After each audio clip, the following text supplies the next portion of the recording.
Kozhikode മാലൂർക്കുന്ന് police ക്യാമ്പിന് സമീപം ഇന്നലെ സ്കൂട്ടർ മറിഞ്ഞ് പിതാവും മകളും മരിച്ച സ്ഥലം സ്ഥിരം അപകട കേന്ദ്രം. എരഞ്ഞിക്കൽ സ്വദേശി റാഫി, മകൾ 1-ാം വർഷ ബിരുദ വിദ്യാർത്ഥി ഫാത്തിമ നെഹ എന്നിവരാണ് മരിച്ചത്. സ്കൂട്ടർ നിയന്ത്രണം വിട്ട് താഴ്ചയിലേക്ക് മറിഞ്ഞായിരുന്നു അപകടം. മാലൂർക്കുന്ന് പോലീസ് ക്യാമ്പിന് താഴെ ചെങ്കുത്തായ കുന്നിറങ്ങി വരുന്ന സ്ഥലത്താണ് അപകടം സംഭവിച്ചിട്ടുള്ളത്. അപകടങ്ങളില്ലാത്ത ദിനങ്ങളാണ് വളരെ കുറവ് എന്ന് പറയേണ്ടി വരും ഇവിടുത്തെ ഒരു അവസ്ഥ പരിശോധിക്കുന്ന സമയത്ത്. തുടർന്ന് നാട്ടുകാരാണ് ഇങ്ങനെ ബോർഡുകളൊക്കെ സ്ഥാപിച്ചിട്ടുള്ളത്. അതായത് ഇരുചക്ര വാഹനക്കാർ പ്രത്യേകമായി ശ്രദ്ധിക്കണം, ഇത്രയും കുന്ന് ഇറക്കമായതുകൊണ്ട് ആണ് എന്നാണ്. ഇപ്പോൾ നമ്മൾ ഏതായാലും ആ വഴിയിലൂടെ ഒന്നിങ്ങനെ നടന്ന് കാണിക്കുകയാണ്.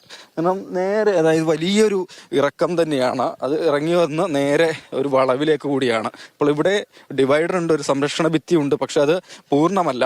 ഈ സംരക്ഷണ ഭിത്തി പൂർണ്ണമല്ലാത്തത് കൊണ്ട് തന്നെ വഴി ഏതാണെന്ന് കൃത്യമായി തിരിച്ചറിയുന്നതിനുള്ള ഒരു ആശയക്കുഴപ്പവും ഈ വാഹനങ്ങളിൽ വരുന്നവരെ സംബന്ധിച്ചുണ്ട്. ഇവിടെ ഒരു ചെറിയൊരു സംരക്ഷണ ഭിത്തി ഉണ്ടായിരുന്നു. ആ ഭിത്തി തകർത്തുകൊണ്ടാണ് സ്കൂട്ടർ ഇന്നലെ അപകടത്തിൽപ്പെട്ടത്. താഴ്ഭാഗത്തേക്ക്, അതായത് ഈ ഇന്റർലോക്ക് ചെയ്ത ഭാഗത്തേക്കാണ് സ്കൂട്ടർ മറിഞ്ഞിരുന്നത്. വാഹനം ഇപ്പോഴും അവിടെ തന്നെ ഉണ്ട്.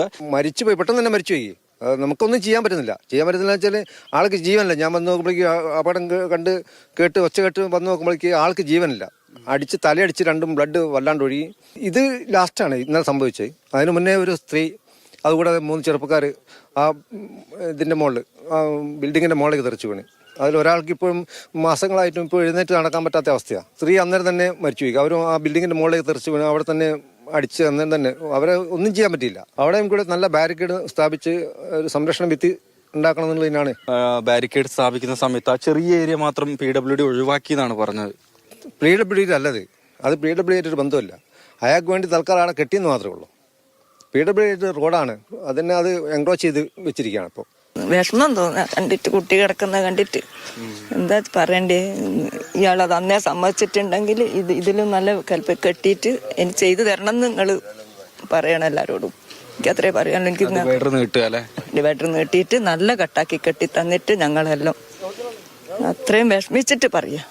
ഇന്നലെ JDT കോളേജിലെ 1-ാം വർഷ ബിരുദ വിദ്യാർത്ഥിയായിട്ടുള്ള ഫാത്തിമ നെഹയുടെ പിതാവ് റാഫി എന്നിവരാണ് മരിച്ചത്. നെഹയെ വൈകിട്ട് കോളേജിൽ കൂട്ടുന്നതിന് വേണ്ടി വന്ന പിതാവാണ്. അങ്ങനെ കോളേജ് കഴിഞ്ഞ് വീട്ടിലേക്ക് പോകുന്ന വഴിയാണ് ഈ ദാരുണ അപകടം സംഭവിച്ചിട്ടുള്ളതും. ഇനിയെങ്കിലും മേഖലയിൽ അപകടങ്ങൾ കുറയ്ക്കുന്നതിന്, ഒഴിവാക്കുന്നതിന് ഈ ഡിവൈഡർ ഒന്നുകിൽ നീട്ടുക, അല്ലെങ്കിൽ മറ്റു നടപടികൾ അടിയന്തരമായി സ്വീകരിക്കണമെന്നാണ് നാട്ടുകാർക്ക് ഒന്നടങ്കം ആവശ്യപ്പെടാനുള്ളത്. ജോം ടി കെയോടൊപ്പം രാഹുൽ KV, മാതൃഭൂമി ന്യൂസ്.